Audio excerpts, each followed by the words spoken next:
My name is Brian Brannon, and I sit on the board of the Chartered Institute of Arbitrators North America branch and its Young Members Group steering committee.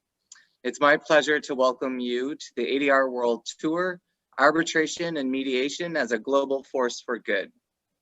Today is our third of 4 installments from 11 different regions throughout the world, beginning in Asia. Good morning to anyone in the Western Hemisphere, and good evening to those who are attending in Asia. The ADR World Tour, Arbitration and Mediation as a Global Force for Good, focuses on ADR as a means to strengthen the rule of law, ADR as a means for quicker access to justice, and ADR as an efficient alternative to traditional litigation. We are pleased to have 2 global sponsors of the ADR World Tour, the Benjamin N. Cardozo School of Law based in New York City, and the Korean Commercial Arbitration Board International. Furthermore, we have numerous collaborating organizations who are participating either as panelists or in promoting our ADR World Tour from our 11 different regions. We are grateful for you all. In Asia, I'd like to acknowledge, in particular, the Chartered Institute of Arbitrators Malaysia branch. Thank you so much. The Chartered Institute of Arbitrators Singapore branch. Thank you so much. And the Chartered Institute of Arbitrators East Asia branch.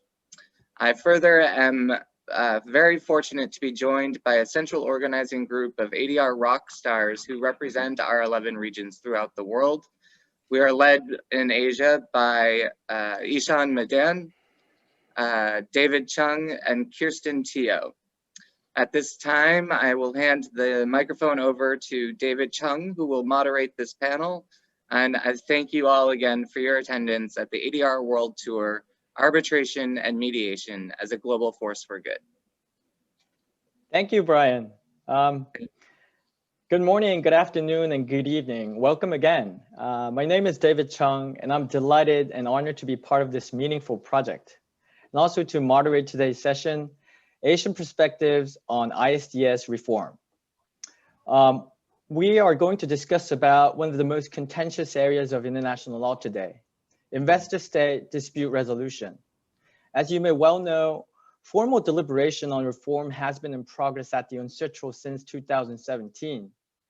However, heated debates are ongoing or even increasing, not only at the UNCITRAL talks, but also among all different stakeholders. It seems like the only thing clear at the moment is that we don't have a global consensus. And perhaps there's a long way to go to build one. Under the cross currents, we have here today an excellent panel of speakers composed of rising stars in Asia and renowned experts in the field to talk about how the Asian region is responding and the future of ISDS. Before we go ahead, just a quick note on how we structured today's session and some housekeeping. The session will last for 70 minutes in total. And to be most efficient with the time, we prepared specific questions for the speakers. So each panelist will have 10 to 12 minutes for their initial response, and then we'll open the floor for the remaining. For any questions, please leave them in the Q&A box so that we can go through after the presentations.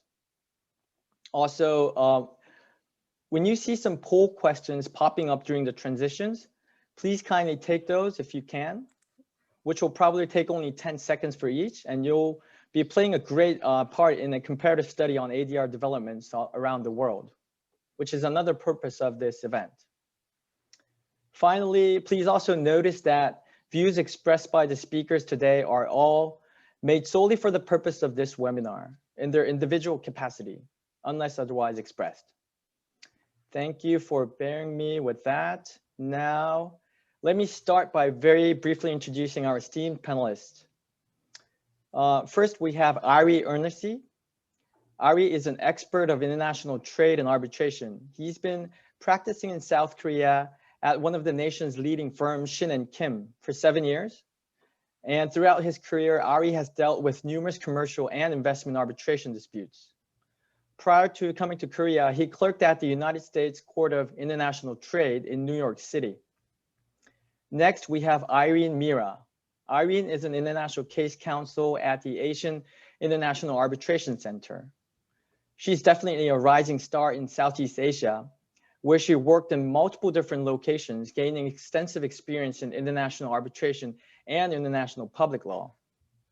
Irene also currently co-chairs the AIAC Young Practitioners Group. And we have Dr. Kabir Duggal. Kabir is a senior international arbitration advisor at Arnold Porter, and he also teaches at Columbia Law School. Kabir is a renowned counsel and arbitrator who has worked on numerous commercial and investment arbitration cases that involve investment treaties covering various parts of the world. He's also a consultant for the United Nations on multiple development projects. Last but not least, Professor Tomoko Ishikawa from Nagoya University. She's a leading scholar in the international arbitration field, also acting as an ICSID conciliator and a member of the Legal Advisory Committee of the Energy Charter Treaty. Her professional experiences include serving as a judge at the Tokyo District Court and also as a deputy director at the Ministry of Foreign Affairs of Japan. It's great to have you all here today, and I'm excited for the discussions we're about to have. Now, let's turn to Ari. So Ari, as the first one to go, we expect to hear from you something like kind of an overview of what's going on in Asia. To put that into questions, what are the general trends of ISDS development in the region in response to the reform movements? Also, can you explain about the innovative dispute settlement mechanisms that were newly introduced in Asia, especially in the recent multilateral treaties? The floor is yours. Thank you, David. And I'm just going to share my screen here. Does everyone see that okay? Yes, we can see it. So, while fully acknowledging that we might be upstaged by another world event in a couple hours, I think that we have a few very important lessons to give and a few interesting topics to discuss. Namely, we need to discuss the reform to the investor-state dispute mechanism and what does the recent Asian experience have to teach us about that. Now, just going globally for a second, you can see the map or the graph of the number of treaties that have been signed every year since around 1980. And there was a huge increase up to the late 90s, and it stayed pretty high throughout the first decade of the 2000s. And then it dropped pretty dramatically within the last 10 years or so. So that there's a peak of around 230 in 1996, and it remained high until 2009. But in 2019, there were only 22 international investment agreements, including 16 BITs and 6 TIPs, or treaties with investment protection provisions. This graph doesn't show it, but also in 2019, at least 34 terminations entered into effect. So there's a bit of a culling of these international investment agreements at the same time that there's not as many new ones every year. In Asia, the trend has been very similar. In the 1990s, there were 369 BITs signed. And in the 2000s, the first decade, there were 241 BITs signed. A dramatic fall from 2011 onward.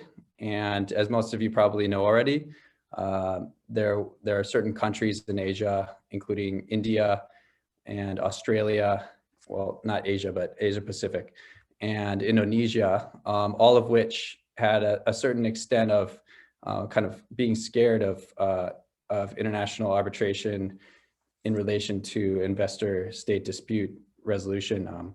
And they had, in India, terminating 80% of the BITs.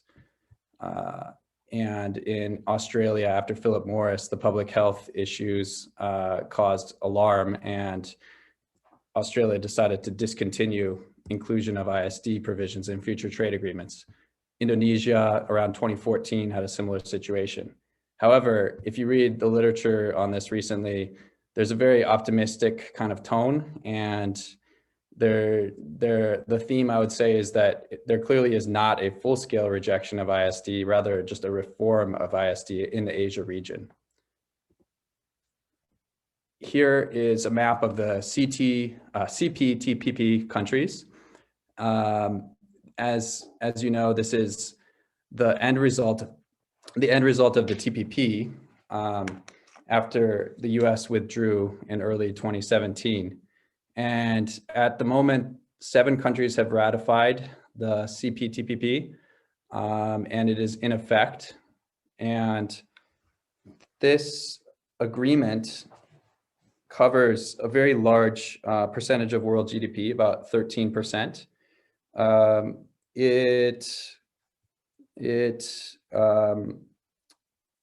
The 11 countries that make up this agreement, they constitute about 13% of global GDP, and that would make it the 3rd or 4th largest GDP free trade zone in the world. And so what can we learn about the CPTPP and its ISDS attributes? Well, there's a lot of interesting things here. The investor and investment definitions are still pretty broad, as broad as the US BIT, the model BIT, but they're counterbalanced by reservations of rights. And the reservation of right allows for denial of benefits in certain circumstances. And that is when there's a member state that is, when an investor is an enterprise of another CPTPP member state owned or controlled by a person of a non-CPTPP member state or the host state, and it has no substantial business activities in the territory of a CPTPP member state other than in the host state. There's a second exception as well, and it has to do with when the host state adopts or maintains measures that prohibit transactions with the enterprise. I won't go into that, but it is significant that there are these denial of benefits provisions. Limitations of substantive rights with regard to the MFN treatment. The MFN clause does not encompass ISDS procedures, so that's kind of a clarification of something that has been controversial in ISD law. For the FET standard, it is equated with the minimum standard of treatment under customary international law, which a lot of treaties have adopted, but this is a sort of limitation to some extent. There's also an effort to limit tribunals' discretions, as in many other treaties.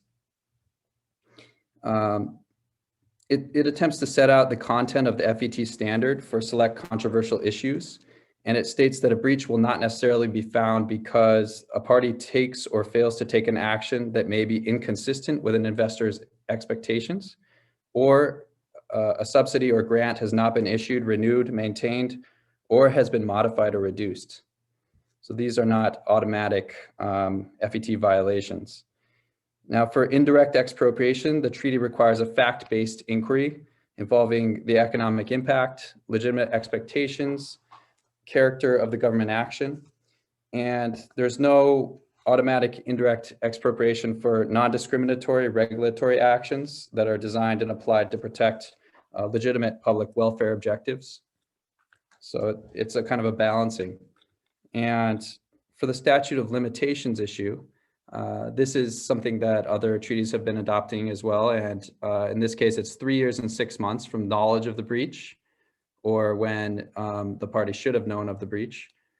And so this is to some extent a significant limitation of the potential to claim investment treaty breach.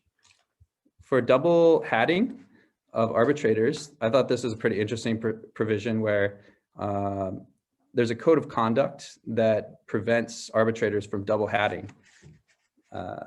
Just a moment, please.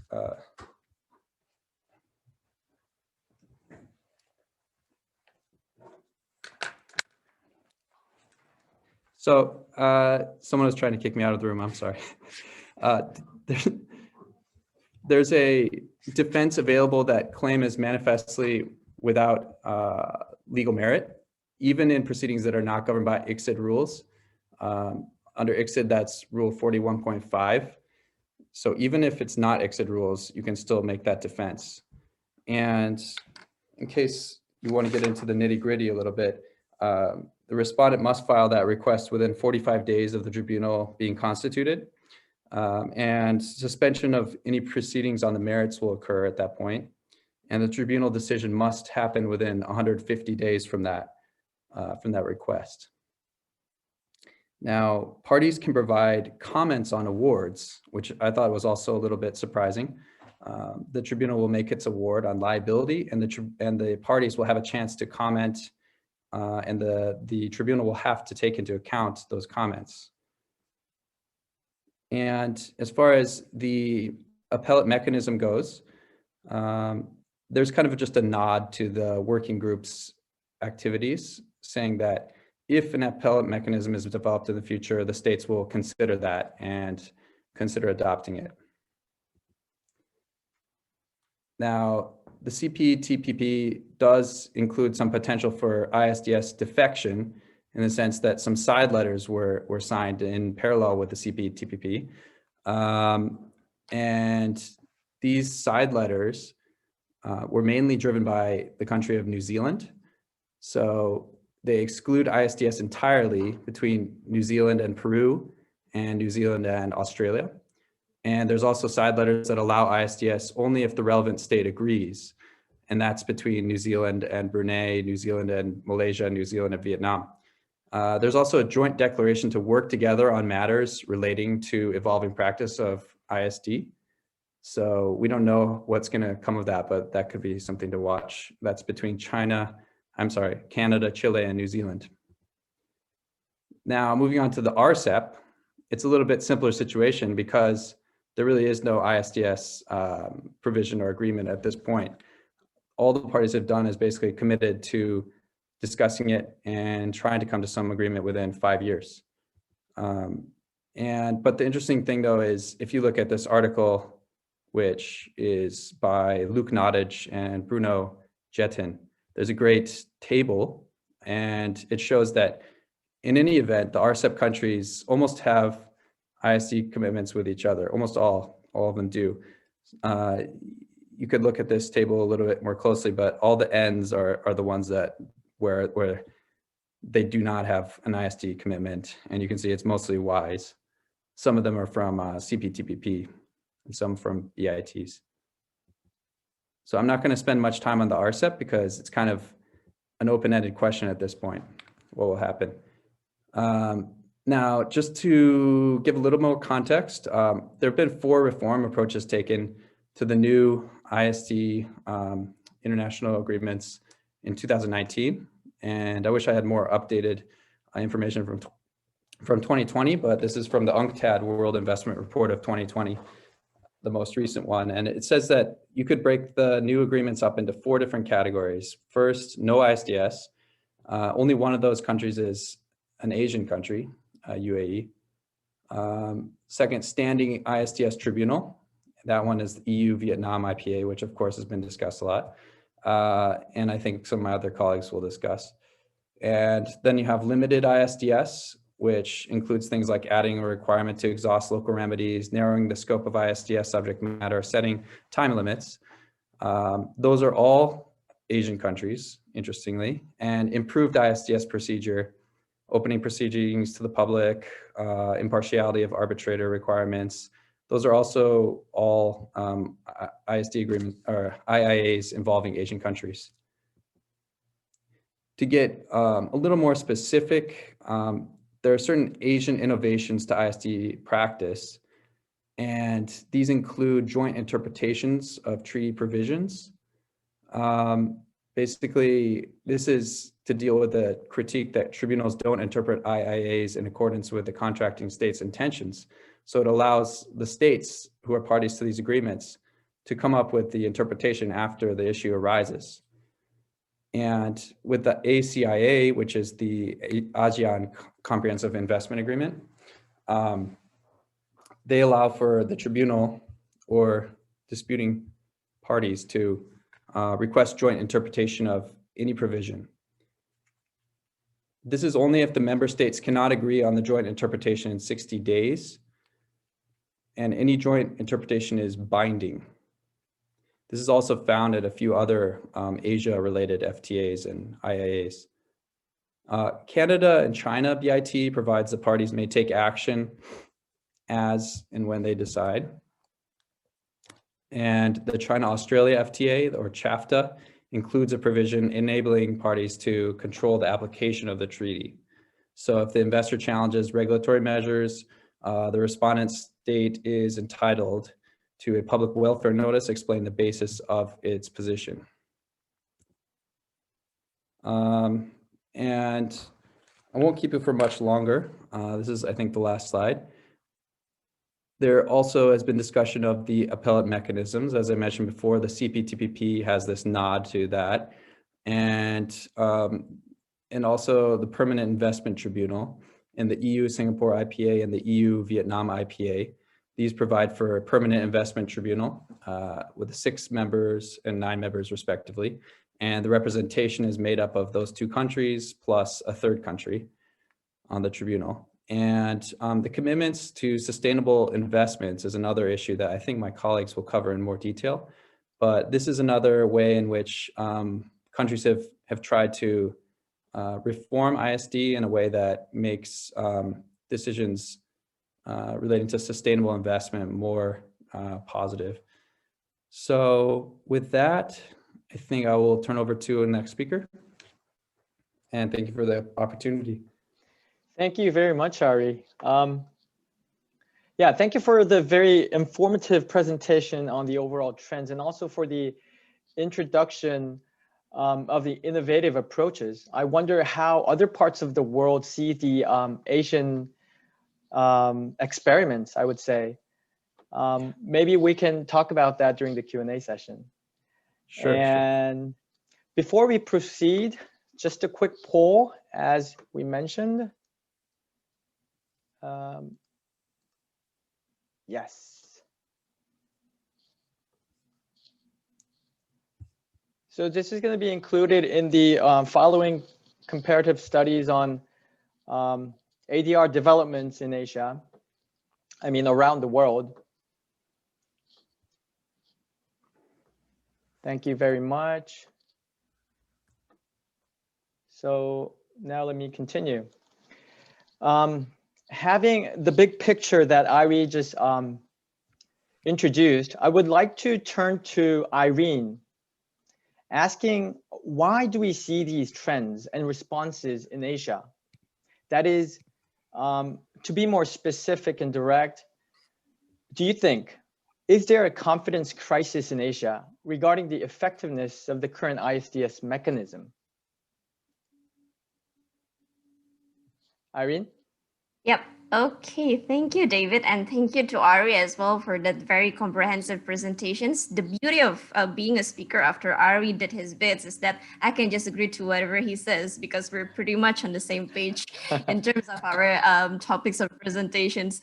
But that aside, whether there is a confidence crisis in Asia with regards to the effectiveness of ISDS system itself, short answer, yes, full stop. Long answer is yes, particularly when we speak of investor-state arbitration. So some of you may recall that just a couple of maskless years ago, termination of bilateral investment treaties in particular was viral. It was a trend in investment law and arbitration arena. One of the reasons behind this termination trend is that host states and investors alike started to lose confidence in the investment arbitration system. The rest, as you know, is history, and that EU started to put forward proposals of multilateral investment court, MIC, as a way of reform to build trust back in ISDS system. So why the loss of confidence in the in the ISDS system to begin with? Ari had mentioned a couple of points which I agree, but I just have a few more to add to that. One is that there is a lack of transparency. in investor-state arbitrations. And the debate on that subject would be on one hand, arbitration is supposed to be confidential. That's the pillar of arbitrations. On the other hand, when you talk about investor-state arbitrations, there is a vested public interest because there is participations of host states, and the arbitration itself addresses, amongst others, the implementations of investment law and policy of a host state towards the foreign investments. So there's also another factor, that is lack of consistencies in the investment arbitration jurisprudence. So for those of you who work too much on investment arbitration or a huge fan of investment law and arbitrations, you will remember the SGS cases. We have SGS versus Pakistan. We have SGS versus Philippines. And although these two are at the very heart of it, they address more or less the same issues. The outcomes are two different outcomes, and we also see a similar inconsistency in other cases. I think it's CMS Water, just as an example. So that's one. Another thing would be the double heading, which Ari also touched upon. So double heading creates this impression of lack of impartiality. Particularly those who get frequent appointments as counsel to the disputing parties and arbitrators in investment arbitration. The last factor that I would like to add is there is no, although arguably, efficient appellate mechanisms like what the World Trade Organizations, the WTO, does.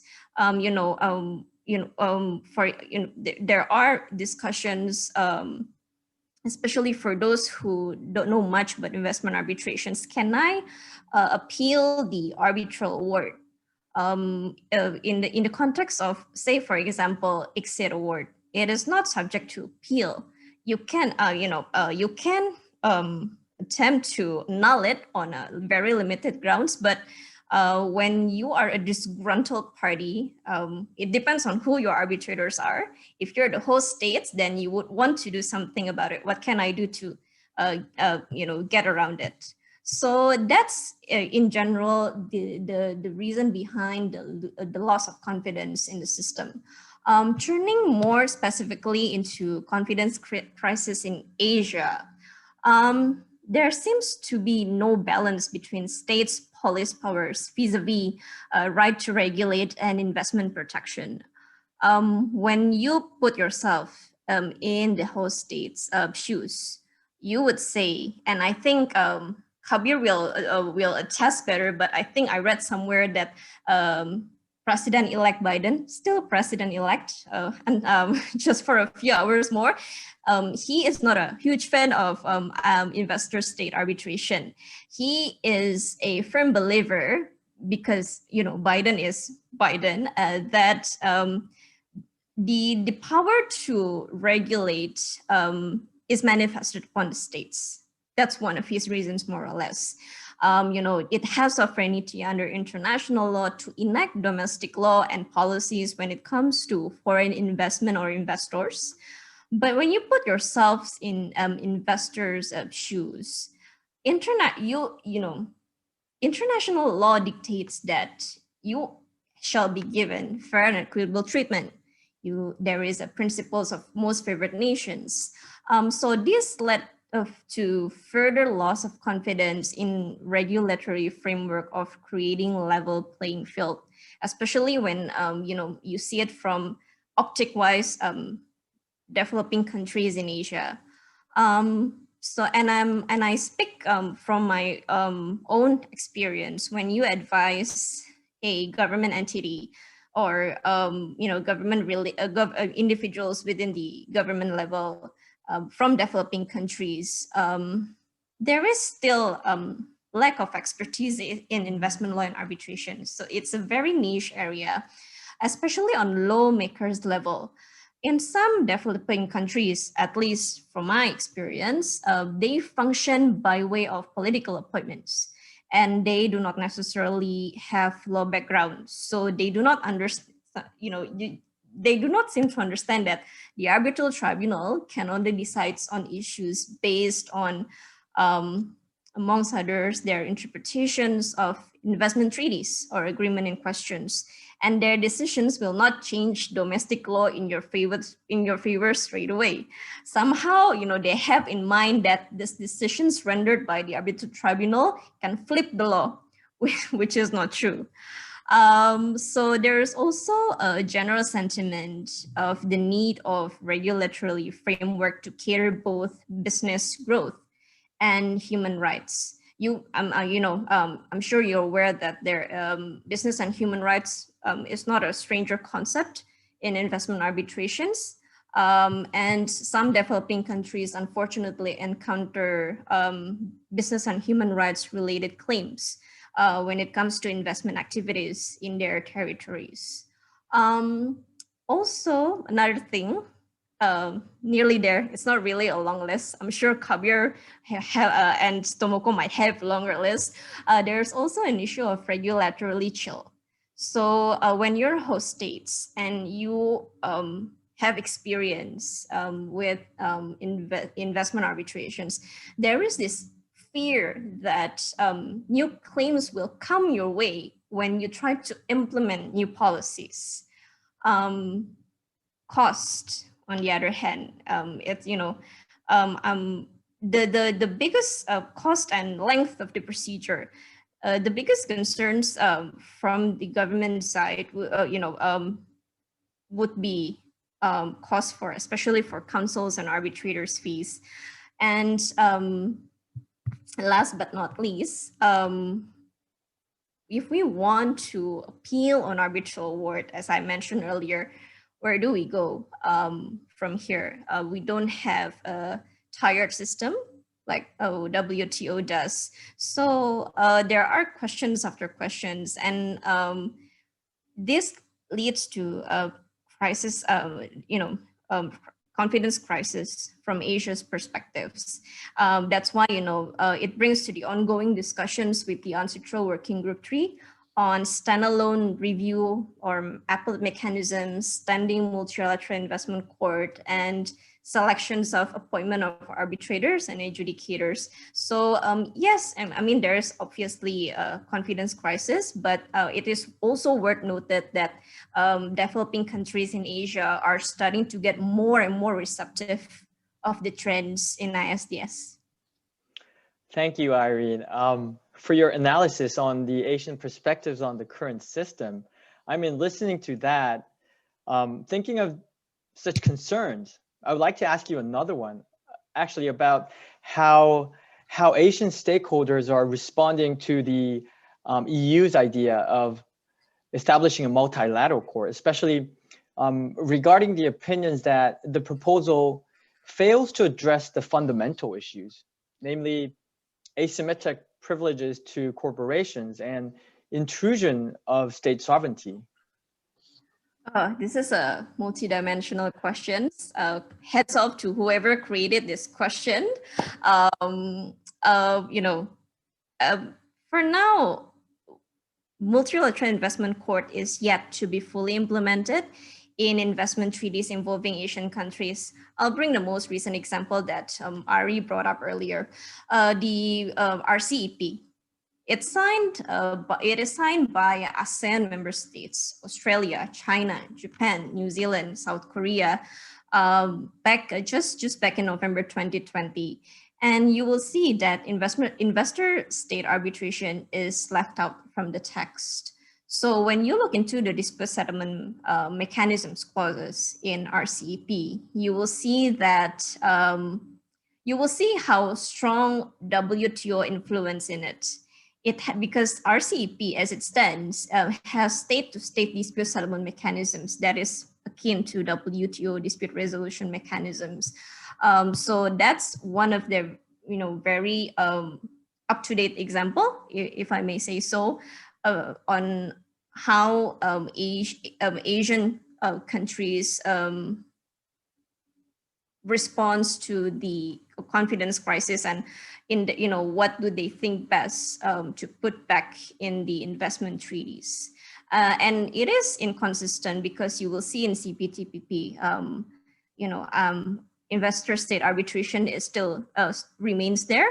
And if you see the ASEAN Comprehensive Investment Agreement, investment arbitration is still pretty much there. So I think it also depends on who is in the trading block itself. When you have, this is just my observations. I noticed when you have majority of Asian states, you will see that investor arbitration remains in the text in one way or the other.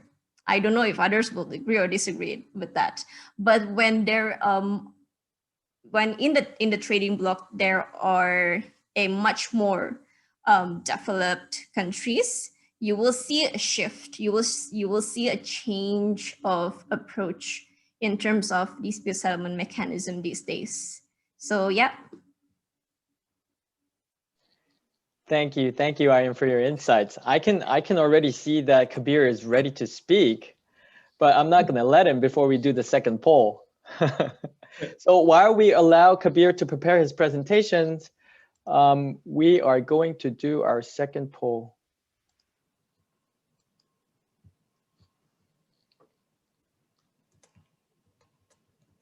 Oh, I think this one is the first one, right? Okay. So,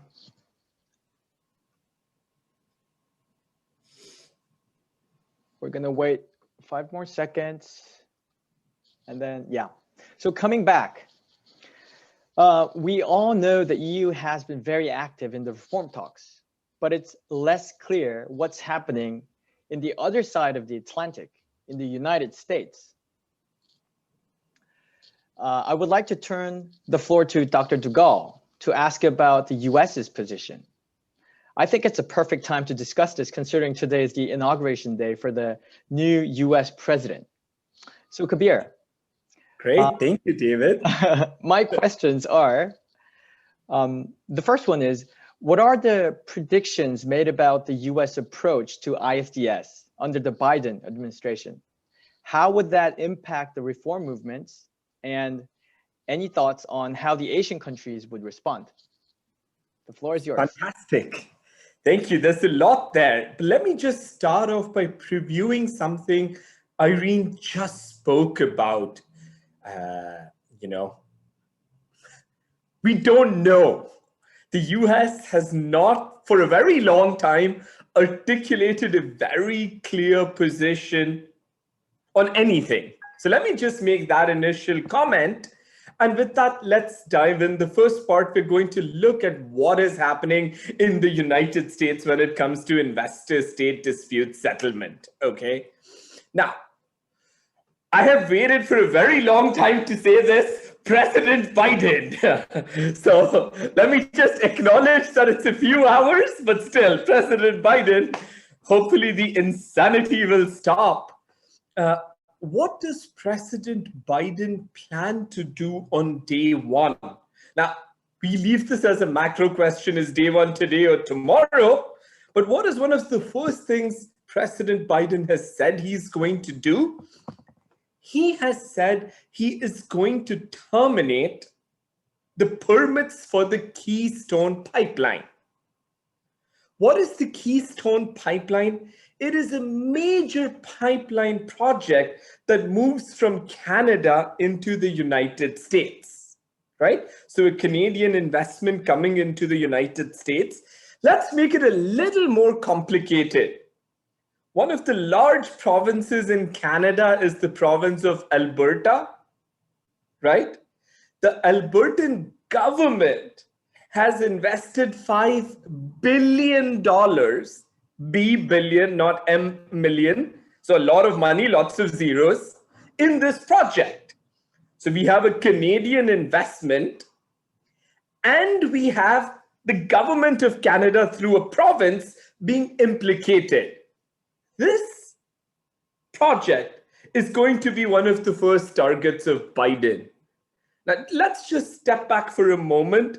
If we're talking about foreign investment, we can realize that President Biden not particularly concerned about the foreign investment implication, right? It really sends a message if I'm going to terminate it on day one.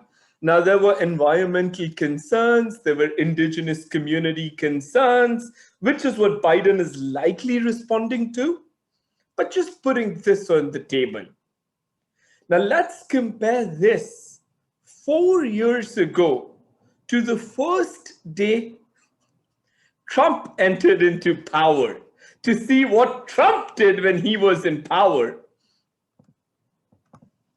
And one of the first things Trump did when he came to power was to withdraw from what Irie spoke about, the Trans-Pacific Partnership. This was an agreement negotiated by the United States. As you had Irie mentioned, a lot of it was modeled on the US model BIT. From a US perspective, this was seen in some senses as an agreement to curtail China, right? We were dealing with all the Asia Pacific Rim countries. Day one, he withdrew. And this takes me to my first key takeaway for everybody. Let us acknowledge that Americans cannot agree on anything. We are two countries within one, and the two countries don't talk to each other. They have different realities. What unites the Democrats and the Republicans is the shared dislike of investment arbitration. So investment arbitration, bringing America together. Okay, that's the first key takeaway. Now, if Keystone is terminated, what are the options that exist in the United States today? Just that'll give us some idea of the landscape within the United States, North America more generally, right? That'll just let us understand what direction are we heading towards, since we don't have a public articulation of state policy, right? Now, NAFTA, the North American Free Trade Agreement, which existed since 1994, right? This was again a treaty that Trump hated, right? Worst deal ever, right? You saw all those tweets when he could tweet, haha, right? This was an agreement he had targeted for a very long time. And after lots of will they, won't they, a new treaty took birth. Now they decided to rename it, and this is just beautiful. Every country, US, Mexico, Canada, has a different name. All of them are the same treaty, but they're different names. In the United States, it's USMCA. In Canada, it's CUSMA. And in Mexico, it is TMEC. So all the same agreement, it's NAFTA 2.0. And what does this agreement tell us? We're now bifurcating among the different countries' dispute resolution.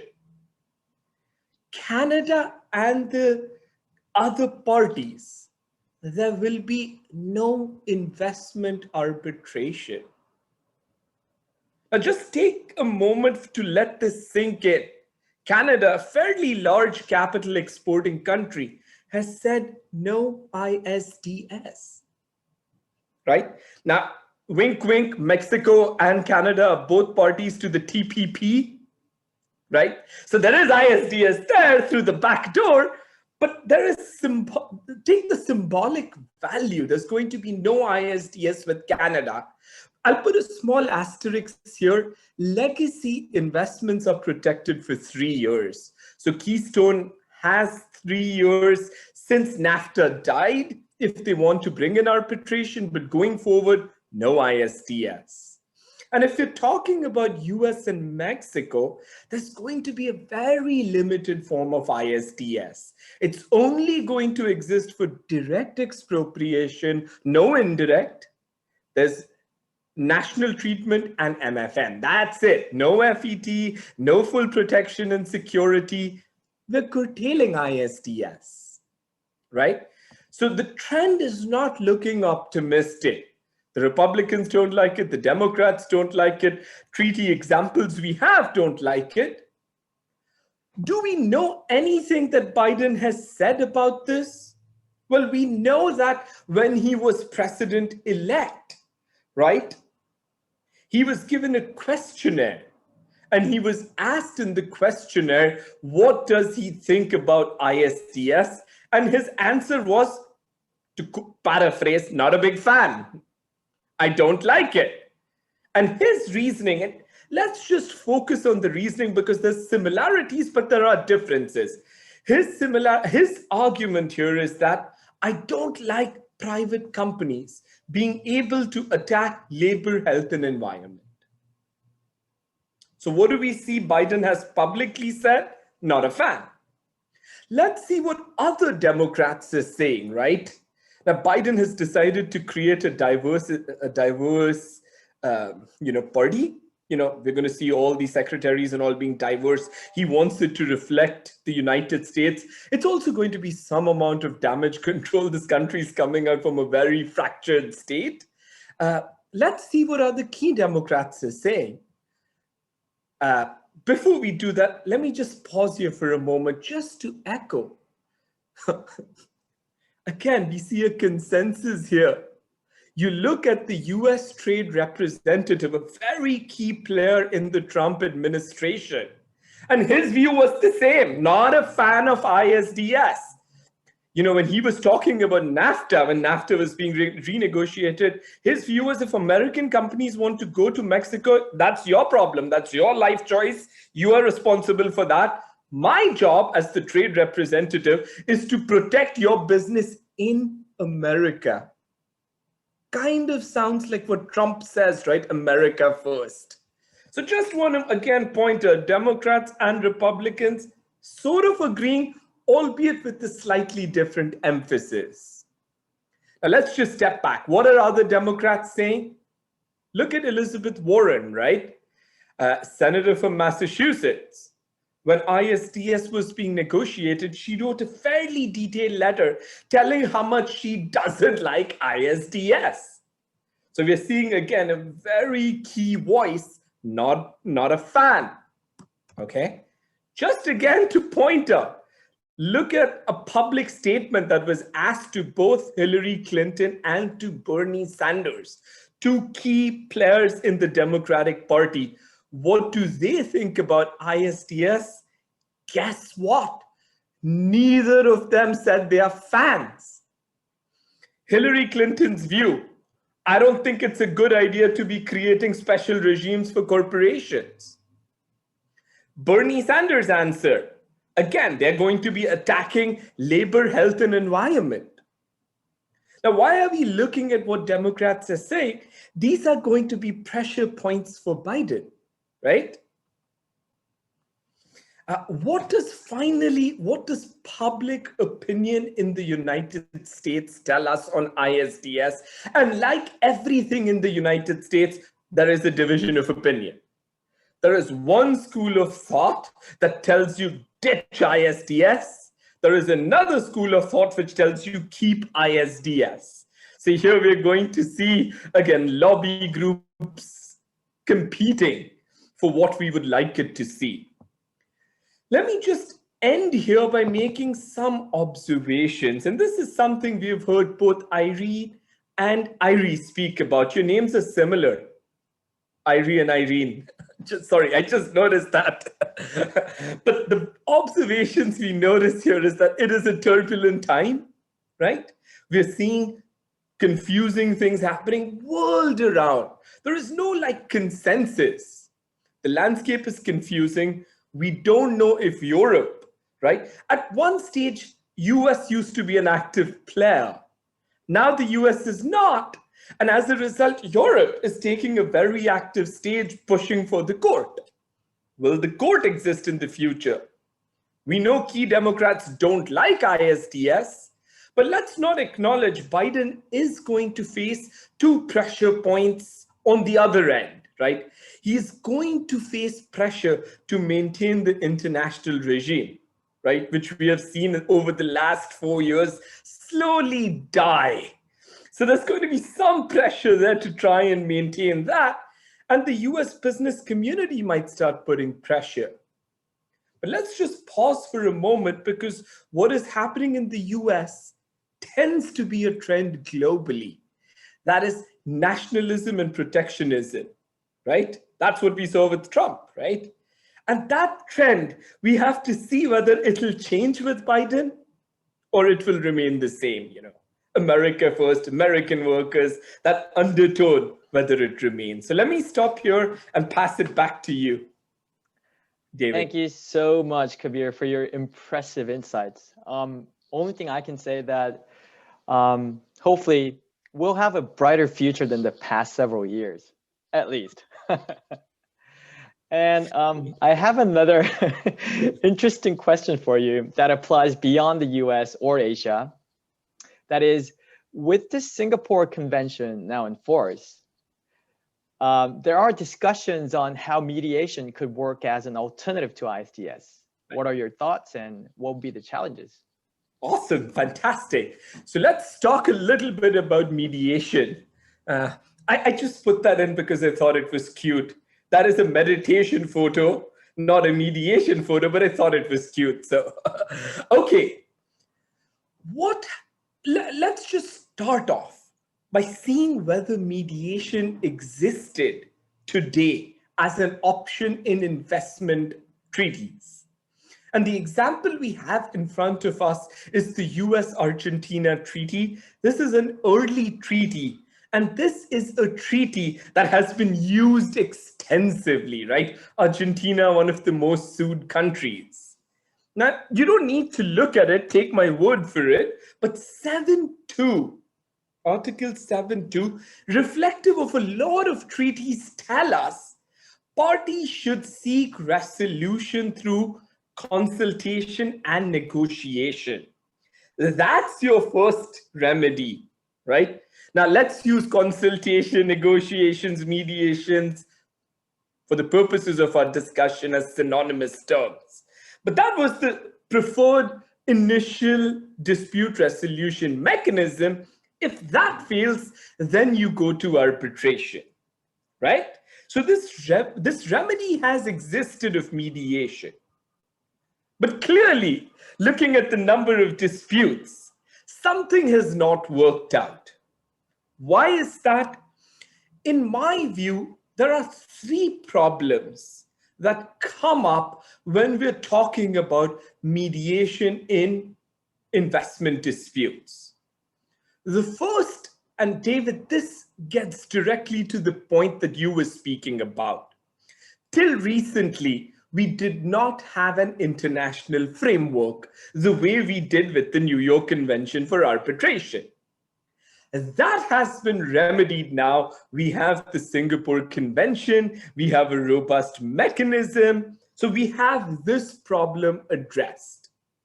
But there are two other concerns that are very significant in investment arbitration, if I may suggest, probably more than the lack of the framework, right? The first point is political constraints, right? Now, what do I mean by this? What are you doing in a mediation? You are, for all practical purposes, meeting the investor, coming to an agreement, and agreeing to give the investor some form of damages for the harm they have suffered, right? It's generally, mediation is a compromise. Now, if you are a government official seen to be giving tons of money to a foreign company, that is generally bad optics to people in that country, especially if it is happening at a time when the foreign investor is not a big fan in the country. A lot of these disputes tend to be highly political. If you are a government official seen giving a lot of money, that is not good optics. Just a related point.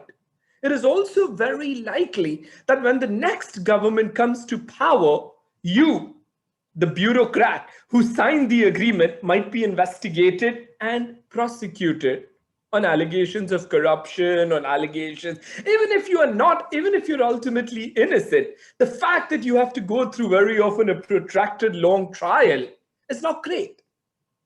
So I just want to put that, here we have to think about giving government officials some sort of, give them a pass, give them immunity, that if they're doing this, till we don't have that framework, we will continue to face this political constraint. Just the final point I'll make, and then I'll stop, is that mediation tends to be highly confidential, right? The mediator is meeting both parties in breakout rooms. Parties will tell what you can communicate. Now, let's pause for a second. Arbitration had the confidentiality concerns, and that was a big problem, right? The transparency, these private people meeting up in rooms and deciding billions of dollars.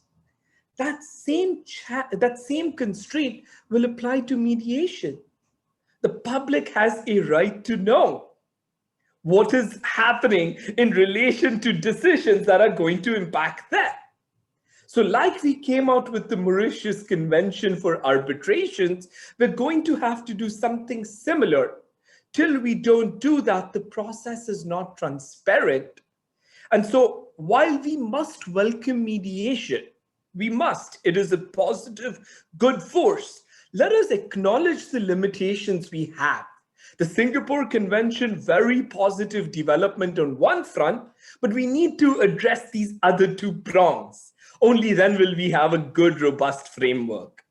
I will stop here and we can continue the discussion later. Thank you, folks. Thank you. That was awesome, Kabir. Thank you for the clear explanation. I guess for both the ISDS in US and for the mediation, for many parts, we'll need to wait a little more and see how it goes, right? All right. And there's going to be a lot of questions about that. I have one myself. So before handing over the mic to Professor Ishikawa, we're going to do another poll very quickly. I think I made a mistake just before. This time I'll do it right. All right. While you take the poll, I'm going to ask the question. So Tomoka-san, thank you for waiting so long. But the question I have for you is a very important one. That goes directly to the umbrella theme of this event, ADR as a global force for good. I'm going to ask you two questions in form, which could actually merge into a single topic. So please feel free to answer in the most effective way you believe will be helpful for the audience. So the questions are, what are the prospects for the future of ISDS and challenges? Considering the recent developments and debates, could we expect a paradigm shift in the investment law regime from a corporate profit focus to a people or sustainable development focused mechanism? The floor is yours. Thank you, David. Shall I trim my presentation? Do I still have 10 minutes? I don't want to cut in the Q&A session.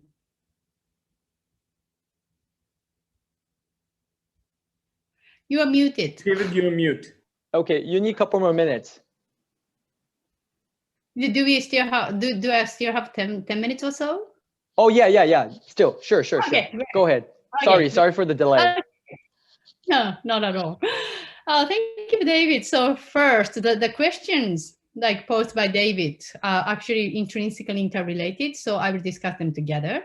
So first, the challenges to the ISDS reform. I'm not personally involved in the UNCITRAL Working Group 3 discussions, but it seems that at this moment, the discussions at the UNCITRAL have largely focused on the procedural issues of ISDS and the two tracks argument, that is whether to reform investment arbitration or introduce systemic reforms that establishes an investment court. As explained by Irene, it is widely agreed that addressing procedural issues is crucial for the sustainable operation of ISDS. Equally, however, it is, I think, widely agreed that the rule of law should guide the ISDS reform process. In this light, the first challenge would be that if we aim to strengthen the rule of law in the regime, we would eventually need to discuss substantive aspects of the regime And this requires us to consider the increasingly felt need for a paradigm shift. So indeed, Working Group 3 has not closed the door to discussions of substantive aspects of the investment regime. For example, the Secretariat's note issued last year stated that Working Group 3 may wish to consider formulating provisions on investor obligations, which would form the basis for a state's counterclaim as a way of improving the rule of law in ISDS. So these are clearly substantive issues, and this concerns the paradigm shift. So several countries have argued that substantive issues must be added to the agenda. Taking the matter one step further, South Africa called for a paradigm shift in the investment law regime, arguing that promoting and attracting investment should not be an end in itself, but a step towards realizing the broader objectives of the SDGs and the human rights obligations. In the same vein, there is a concern over the asymmetry in the investment law regime, in which neither governments nor individuals are granted any rights comparable to those of investors for holding the latter party accountable. So in other words, the host states are kept as perpetual respondents. So many argue that the principles for reform should include the concept of responsible investment, and investor obligations should be included in future investment agreements, investment treaties. So amongst Asian countries, as Ari explained, India and Indonesia are top renegotiators, perhaps. But India has taken a step to redress the regime's asymmetry by including a variety of investor obligations in its new model bilateral investment treaty issued in 2016. A softer approach incorporating responsible investment into the regime is to include references to corporate social responsibility in investment treaties. For my own research, I surveyed 1,000 investment agreements and found that around 6% referred to CSR, most of which were concluded after 2010. They include the CPTPP, which has, as Ari explained, 5 Asian signatories, whereas the investment chapter of the RCEP does not include references to CSR. It should be, however, noted that most of these CSR provisions are not addressed to investors. Rather, they provide the obligation of the contracting parties to encourage enterprises to voluntarily incorporate CSR standards. Therefore, we can say that the effect of these provisions remains soft. So turning to regional efforts, it has primarily been the African region taking the collective initiative in redressing the asymmetry in the regime. In 2017, the draft Pan-African Investment Code was adopted by the African Union. This code included various provisions that imposed obligations on investors. Although it was a non-binding guiding instrument, the PIKE was considered a manifestation of the shared understanding of the future of the African IIAs international investment agreements. So Asian countries can join this trend or even lead the momentum either jointly or individually. An obvious option for individual states would be to renegotiate IIAs to advance the concept of responsible investment. My personal view is that allowing the host states counterclaims in ISDS would have comparative benefits over pursuing investors' responsibility in domestic courts. So providing the host states rights to file counterclaims would be a desirable option, to my view. In this regard, an interesting fact is that India's model BIT, which provides several investors' obligations, seems to eliminate the possibility of counterclaims by providing a narrow definition of arbitrable disputes. This is particularly interesting because the first draft of India's new model BIT, which was issued in 2015, did include the state's right to initiate a counterclaim, but it was dropped from the final draft. So this might reflect India's eventual preference for relying on its own domestic judiciary to deal with claims against foreign investors. A second option would be to promote and enforce CSR in domestic legal frameworks. Traditionally, as you are aware, CSR has been understood as an action beyond legal commitments. However, in today's context, this understanding of CSR as a series of voluntary commitments are no longer tenable, because CSR and binding legal standards have been increasingly interwoven in many ways. First, the European Union and several countries have introduced laws and regulations that make social, environmental reporting, CSR reporting, mandatory. In Asia, India and Indonesia have gone a step further by enacting laws that make corporate contributions to societal development mandatory. So they have made CSR mandatory. So now, giving CSR a legal binding effect under domestic laws and regulations might actually affect ISDS. For example, non-compliance with CSR commitments might constitute a basis for counterclaims or defense for host state at the jurisdictional or merit stages. With the rise of ESG investing, there will probably be greater legal interference with corporate behavior than ever before, which might impact the investment law regime, particularly ISDS. So to sum up, the first challenge I would like to pick up is how to respond to the increasingly felt need for a paradigm shift in the investment law regime. So another significant challenge I would like to raise is the difficulty of proposing one-size-fits-all solutions. As an example, let's consider the role of domestic adjudicatory bodies in investment disputes.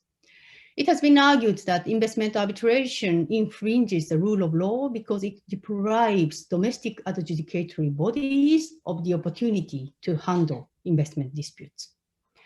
At the UNCITRAL, some states such as Morocco, Indonesia, and South Africa have supported including the exhaustion of local remedies rule in ISDS. Some scholars have also sought to accord a greater role to domestic courts and relegate international tribunals to only a complementary role. For example, Professors Gus Van Harten, Jane Kelsey, and David Schneiderman proposed setting up international tribunals as a supplement rather than a substitute for domestic courts. Professors Sergio Puig and Gregory Schaffer also presented a system in which an international tribunal serves as a backdrop by reviewing domestic adjudicatory bodies' determinations. Professor Wen Shan and Ms. Yunya Fen partially agreed with this proposition and argued that politically and socially sensitive cases should be left to local remedies or state-to-state arbitration mechanisms, dispute settlement mechanisms. So one challenge to this system of complementarity is obviously that a host state judiciary might fail to satisfy the rule of law requirements, including independence, impartiality, effectiveness, and accessibility. So the UN Human Rights Council noted that some of the most serious threats undermining the rule of law were serious interference by state executive branch in the functioning of the Supreme Court and corruption within the courts themselves. Van Harten and his colleagues have argued that judicial corruption issue can be addressed by allowing the International Tribunal to waive the exhaustion of local remedy requirement if investor can prove that no local remedies were reasonably available. However, this is an onerous task for investors and can severely delay international adjudicatory processes. So therefore, Puig and Schaffer acknowledge that the effectiveness of complementarity mechanisms they propose depends on the existence of some level of judicial independence and impartiality in the domestic jurisdiction. So this single example underscores the difficulty of one-size-fits-all reform proposals because there is a significant difference in the level of attainment of the rule of law amongst nations. An option for the Asian region to respond to this big challenge might be to present regionally focused solutions before a universal mechanism can be established. Suggestive in this regard is the ongoing effort in the Union of South American Nation, UNASUR, to create the regional center for the settlement of investment disputes. However, in the Asian region, the degree to which countries adhere to the rule of law varies widely amongst Asian countries, as shown in the World Justice Project Rule of Law Index. So this divergence in the region would make it difficult to propose a solution that could work for all the region's actors. So interestingly, although the current version of the UNASUR Dispute Settlement Center Agreement does provide that the state may require the exhaustion of local remedies, in the first draft published in 2012, it is shown that South African nations were actually divided on whether to introduce this requirement. So how then should we address this challenge? I may be spelling out the obvious, but this will require a long-term process of the host state's capacity building. In the ISDS context, Mr. Jeremy Sharp very persuasively argues that the legitimacy of the system depends upon states' capacity, specifically the ability to understand and comply with their legal obligations, effectively defend against the investor claims, and keep the law on the sensible track. So admittedly, this is not a quick fix, but the rule of law in the ISDS system can be achieved only in tandem with the capacity building of participating countries. In this regard, perhaps like practically establishing an advisory center on international investment law would be a desirable option. So to conclude, although it is not an easy and quick fix, there are ways through which Asian countries either collectively or individually show their willingness to enhance the rule of law in the investment law regime. And I believe that the concept of responsible investment and the host state's capacity building represent two significant, amongst others, factors for this purpose. Thank you, David. Thank you so much, Professor Ishikawa, for the analysis on the challenges and your thoughts about the future of ISDS. I totally agree that capacity building is a key factor. Thank you very much. And I guess we're already out of time. First of all, thank you to all the panel members for your informative and insightful presentations. We actually are out of time, but would it be all right to take maybe one or two questions? Oh, I see that Kabir was actively answering to all the questions. Thank you very much. That saves a lot of time. Then how about Tomoko-san? I heard that you have a question about mediation. Would you like to ask? I see that you're very happy. I don't want to cut in the time, but I am actually inclined to ask a question to Kabir about mediation. You raised the issue of lack of transparency in the mediation process, right? But I just wonder, like in the United States, for example, there are several successful cases of public mediation. So involving like environmental, like how to clean up environmental mess, how to compensate, and in which like it's in many cases a joint responsibility between the state government and the corporation. So they invite actually the local people, the community, and like all of them like participate in the mediation and seek to solve the, you know, like arrive at a mutually satisfying solution. And some of them were successful. And I just wonder if this same mechanism can be introduced to ISDS context. 100%. I mean, I think, you know, if you're talking about a remedy, the remedy is exactly going to be something as you outlined. That is, you make the process a little more open, you make it a little more participatory, sort of what we have tried to do with the Mauritius Convention in ISDS, in the investment arbitration sector, allow amicus briefs, allow whatever needs to be made public to be made public. We don't have that yet. Now, we can think about some ideas as you have outlined, and I think that'll be the answer to that challenge. I put in the chat an article on Kluwer arbitration blog. These are shorter. This is one of, somebody I work with a lot. And, this professor has actually outlined some of the limitations we have with confidentiality as it exists. But the point you're making is fully taken. If we can do that, we should encourage mediation. I think we need to be thinking about all these prongs to try and make the system a little more robust. So point is taken fully. Thank you, Kabir. Okay, and thank you for the article. Yeah, sure. The Kluwer arbitration, right? Yeah, okay. Yeah, yes, I saw it. Thank you. Thank you for both of you. So before we close, I would like to ask for a final comment from, if possible, all the panel members, starting from Irie. Would that be all right? Just a short comment on anything about your presentation.